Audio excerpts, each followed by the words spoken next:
Lauma na ang partisipasyon sa konseho sa Sangguniang Bayan sa Alabel ni Makabatog Miguel sa ilang sesyon human nga gitugyan sa iya ni kanhi IPMR Manuelo Mangalon ang pangatungdanan.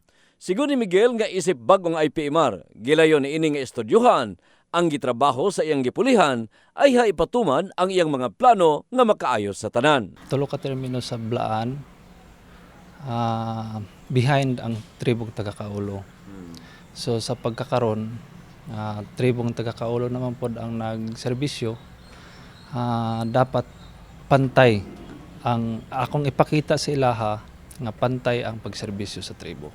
Pagpaklaro pa ni Miguel nga nakahanay na ang mga plano ni ini sa SB og ilabi na ang may kalabutan sa ancestral domain katungod sa mga tribo og hatagan sa igong pagtagad ang nagkaanam nga pagkawala sa ilang kultura. Siguro ang ilahang ginalauman karon ang ako ang pagdala sa tribo din sa lungsod sa Alabel. Nga mahapsay sila. Kay gikan sa pag selection process, grabe ang gubot. Sa iyang mensahe sa bagong IPMR, ginahangyo sa kaning nagunit sa posisyon nga maangkon na ang padaghiusa nga nakaangkon og guna tungod sa mga nahitabong disgusto sa selection process. Maghangyo ta nga